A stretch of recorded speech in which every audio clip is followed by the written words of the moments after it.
really hard. Behind the rebrands, the glossy documents, the marketing, I was still kind of figuring myself out and still carrying 30 years worth of unprocessed trauma. And I buried myself in the work because if I stopped, I would have unraveled and I could control my output. But my colleagues and my manager at the time, fucking stellar people. They were so supportive. I remember taking the kids to work. Counsellors would be roaming the offices and they were all really friendly. It was a great place to work. So they were my people. And they left me shit like this on my desk all the time. But I continued to overwork myself because I was in the family court system and the legal systems re-traumatised me. And it felt like people that I hardly knew had the power to make decisions over not just my life, but my children's lives. And my abuser definitely manipulated the system. I hit burnout a few times, had a mentee B or two, and I was barely coping at home. I'd have an anxiety attack whenever the lawyer would email me something that has come through or wanted to meet. And it was always, what fucking fresh shit are they going to throw at me today? What does he want now? At one point it was garden hose. Not even kidding. So at work, my creativity was on point though. We wrote my son Xander, lemon-faced kid, because he was a kid back then. We roped him into doing a campaign with one of his classmates. Oh, I forgot to tell you about the emotional support dog. There's the emotional support. Fuck, that dog's been greased up. Hey, Saxon. Yeah, that dog. The dog was because when we first got to live in, the relocation really hit my oldest boy hard. Change was not good, and we discovered that he was Asperger's. So I had wondered for a while, because he used to line up his animals at school and he was obsessed with this, and that sort of made sense. But in order to get him help, we did that, but we got a dog for him. That's why he was I was the emotional support dog. And yeah, she's 10 now. Anywho, so yeah, creativity was on point, and he became a local celebrity. Here he is signing autographs. Nobody asked. But there he was. Fucking loved it. He loved it. He loved it. Oh yes, and then I had to include Patch, his dog, because he was very upset that Boo and Nala were included. So there's Patch, goodness sake. Anyway, lots to learn again. Avoid the system if you can. My advice to you. Build your own community. Like if you're stuck and you're isolated somewhere, like fight your way out and build your own community. Don't isolate yourself and let others help you. Whew. Right. Okay. So after hitting all of that burnout, I was over it and I decided to start reaching out to members of parliament and organisations that I thought could help assist not just my situation but the whole problem of the system. And I discovered that systemic abuse is rife. Abusers can manipulate the system really easily and your children, and it's terrifying when you're in it. I discovered the Backbone Collective in 2017, and they advocate for women and children that are going through the system at the top levels. So they send paperwork off to the UN, which then gets ignored, funnily enough. And they told me about this march that was happening in Wellington. And so I went and joined this march. Now you can just about look, can you see me? There I am. I was there. Are you sure you didn't Photoshop yourself in? That's a good idea. I should have photoshopped myself in at the front. Yeah. I couldn't do it. You should have made it more obvious. Yeah, I should have made it more obvious. Anywho, finally in late 2017, I got my financial freedom. Relationship property matters was settled, and I came away with way less than I deserved. But that was the price of the freedom, and that was the price to get out of the system and away from the abuser. I had enough of a deposit to put on a house, and I immediately started putting my own stamp on my house, and day drinking in my pink socks, painting doors probably. So that was good. My nervous system was finally starting to calm down, and getting up in the morning didn't feel like I was getting up to go to war every day. And then I had this really great idea that I was going to shine a light on this problem. I'm a big fucking activist. Let me go. That's harder than it looks, being an activist. So with $10 and a Facebook ad, I put it out there who wants to join this exhibition and who wants to put in artwork in this. And for $10 I filled that fucking exhibition space. It was amazing. I also decided to take Lemon Face full time because I felt I'd gone as far as I could at council. I was exhausted from the office politics and soul tired, so I know it was the right decision, and I wanted to put all of my energy into this exhibition because, I mean, essentially it was a part-time job at one point. So I was fundraising and curating and talking to people about it.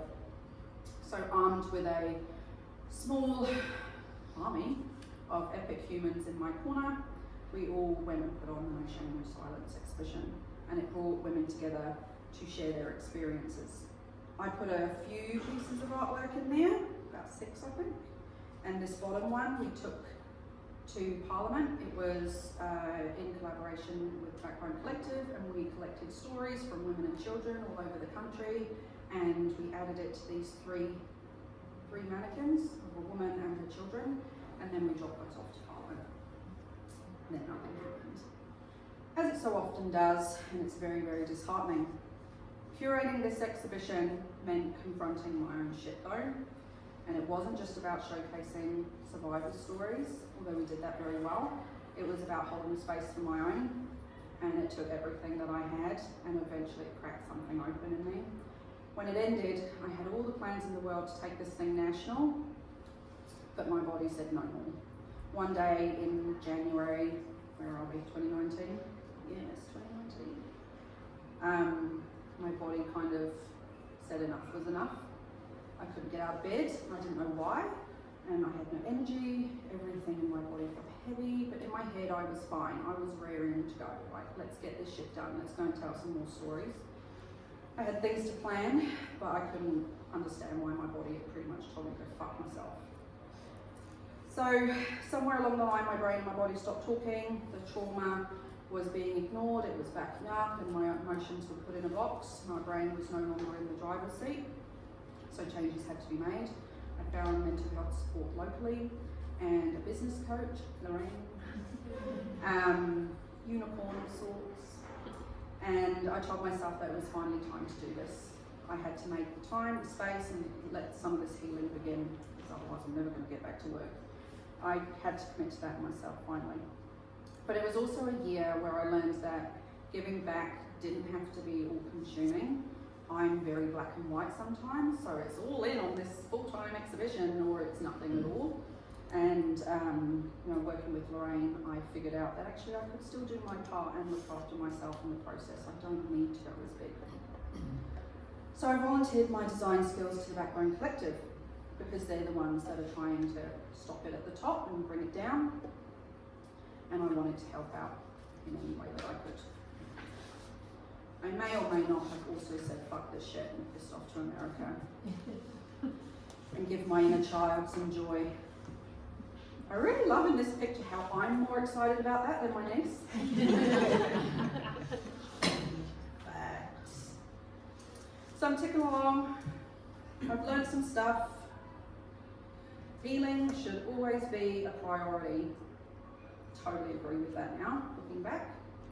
And don't give back in ways that totally consume you and that you are not just one thing.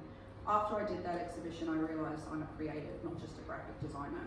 I can do artwork, I can do photography, I curated, I project managed. I'm not just one thing.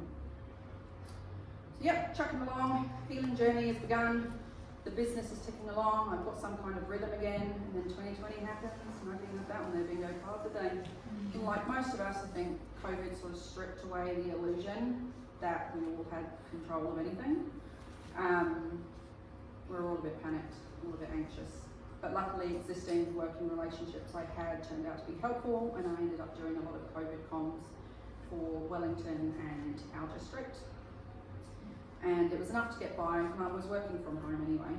So I leaned into social media more, and I think a lot of us did, and I offered free Zoom meetings to help people with their, it's essentially like brand clinics that I do now. I was helping people with marketing ideas and branding, and because they're all in the same boat, right? We had to help each other out.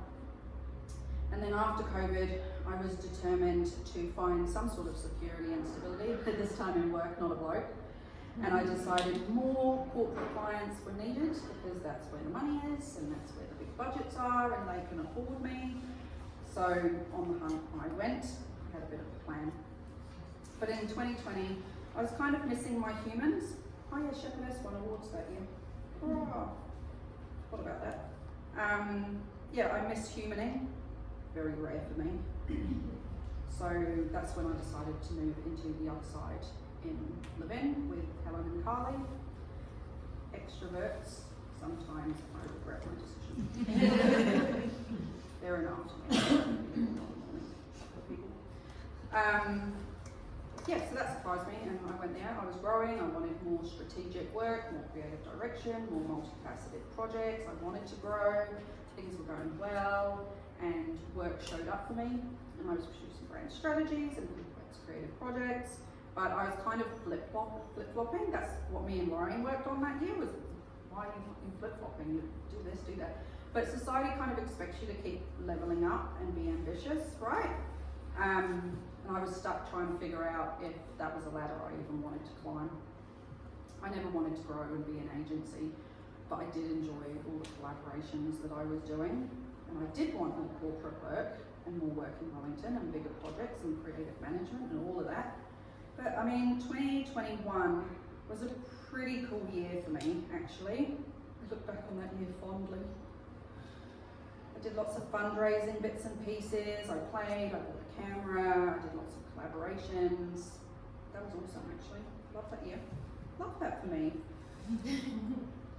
So, what I learned is to give back, network and volunteer when you can. When things are down, get out there. Give yourself permission to explore and ask questions of yourself, and that it's okay not to have everything figured out. I don't like this year. We're at 2022. Not a fan. Return to sender. 0 stars. Much like the tornado in Live-In in 2022, it felt like a tornado had come ripping through my life. I got COVID, finally, and then I got long COVID. I know, right? I know. Brain fog, exhaustion, memory loss. I was an absolute shell of myself, and there were days I physically could not get out of bed. Again, from exhaustion, the brain fog being the worst, I couldn't navigate my fucking filing system on my computer, and I was really lucky if I could do 30 minutes of work a day before I forgot things, couldn't do anything else, had to go to bed, migraines, exhausted, absolutely, I would not wish that on my worst enemy. Some days I was really stoked with myself for getting 30 minutes through. But due to the COVID subsidy, thanks very much, I could take it somewhat easy and recover a little. It gave me a bit of a break and the stress was a little bit lowered. But doctors dismissed me, insurance screwed me, and they said it was a mental health problem because I had past mental health problems.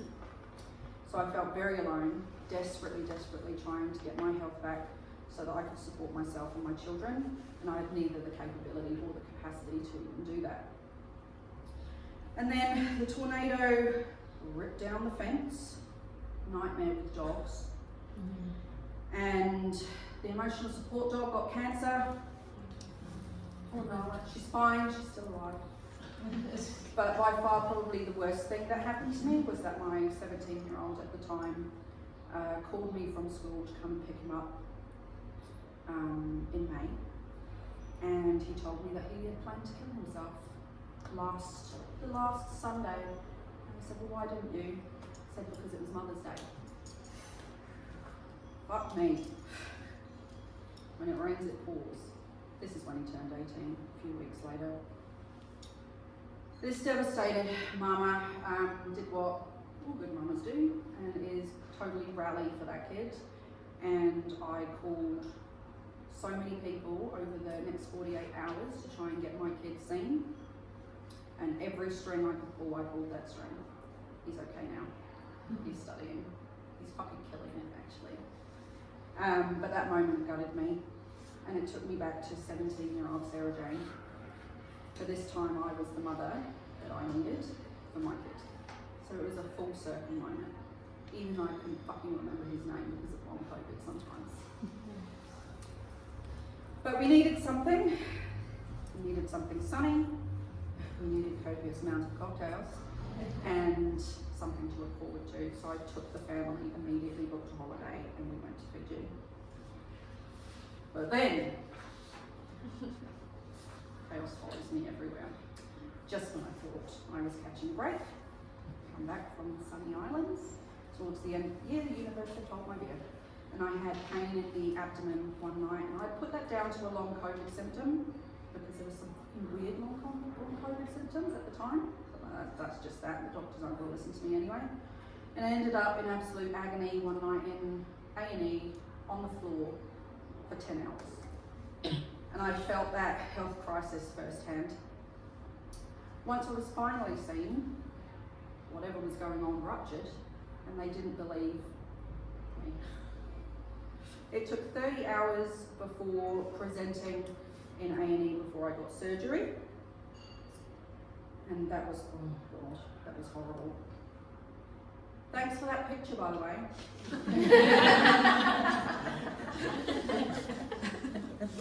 I'm so glad you came. There's worse ones. He did a meme and shared it around the family. Such a prick. After I've just told Sam he's an amazing human being. His sense of humour is on point with mine, so I'd probably have done the same thing. Anywho, don't ask me to explain how, but after that debacle, long COVID was gone, but like magic. I don't know if it was the universe giving me a break, the really strong antibiotics, or some sort of voodoo magic, I don't know. But the only thing I learned that year, because none of that shit was in my control, embrace the chaos when you can't do jack shit about it. Moving on, 2023 felt like a new chapter. New chapter, new hair. COVID was gone, I was back to business, and after the horror of that year, I did need another break, and I took my really bossy sister with me and told her, you need to force me to have a break, so I'm an active relaxer. I like to go and do things when I'm on holiday, but she forced me, no, you can have one activity and that's your lot. So that was cool. And then in late 2023, new government meant contractor freeze. Local government followed suit, and there was absolute tumbleweed. And I learned that year that what I think I want is not what I actually really want. And the novelty sort of wore off. And then 2024, of course, started painfully slow. And I had that old, do I need to pivot panic? Nah. Fuck it.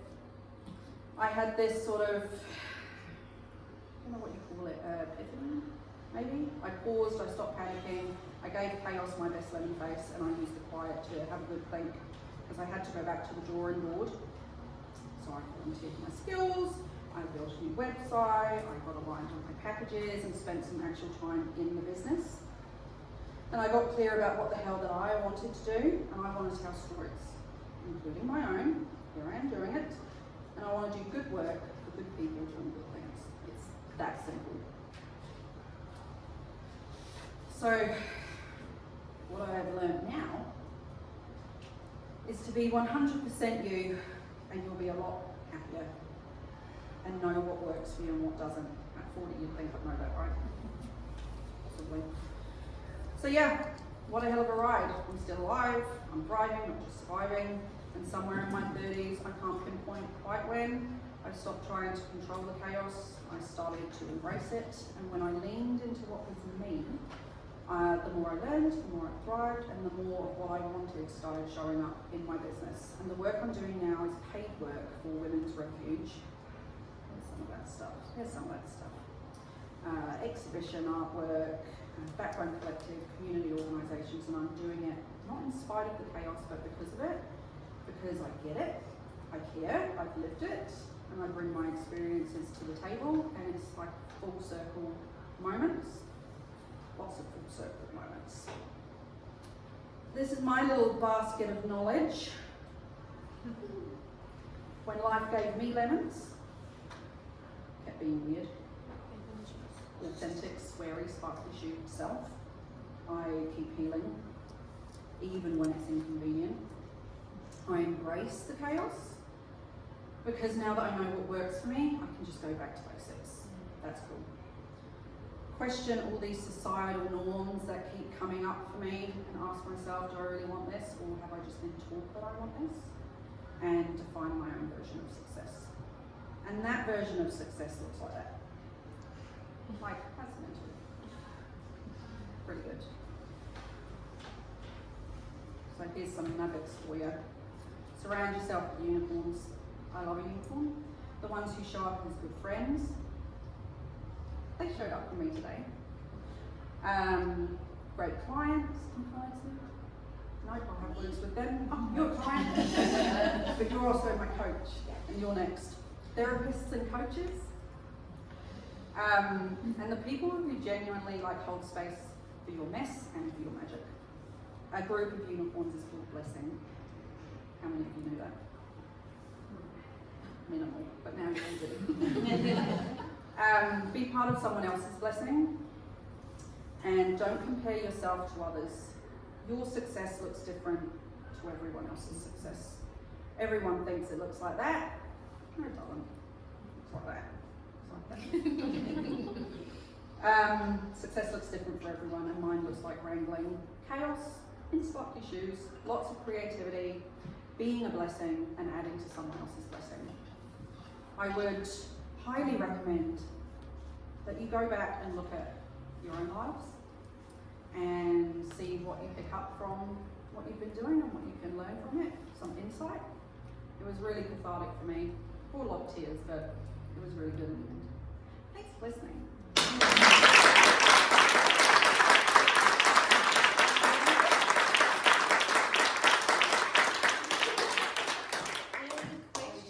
No questions. Talk long enough. Seriously, any questions? I've got a random question. Is it Horowhenua or Horowhenua? For a friend one. Yeah, Cool. I just wasn't sure because you hear But it. locals say the Nua. I know, yeah, I just wasn't sure. Or a friend one. How long do you need to be there to be able to call it the Never. Is it a I real think I was there a thing? week. But that's because I heard people say it was the Nua. Any other questions for Sarah-Jayne? Can't quite a possibly story. have any questions. Oh, just an observation. I was going to say thank you. It was amazing, but also there's sort of something in there for everybody at all sorts of different levels. And even though we haven't had, or I haven't had that experience, I've had parts of that experience, and it was just really awesome to see how it all happens and then where it kind of starts to go, but also that you do have setbacks and get going again. Totally. Yeah. No, it was just a fabulous presentation as well. God, a kind of graphic designer can't show up. Can I ask a quick question? Yeah. When you did, obviously there's a lot of work in there that you've done on yourself and around. When you kind of put that all together, did you start with your business and then go back? Yeah. Yeah. Yeah. I just so said, oh, I right know which back way you to did, the- yeah. Right back to the business, I need to say how I ended up having And then a you went business. But then, how did I get there? And then how did I get there? Okay, we'll start from birth. We'll just start there. Yeah. Amazing presentation, Yeah. thank you. Thank you for clearly demonstrating what it takes to be you. It's such a meme, and especially in my circles in the coaching space, it's like, be more you, and it's the answer to everything. And that is 100% true. I stand by it, but that's what it takes. Yeah. Oh, presents! Presents. Thing. Want to see? Yeah. Can I open it? Yeah, you can open it. So it's a unicorn. Back off. Glittery gin. Oh, 3 more weeks. I'll take that.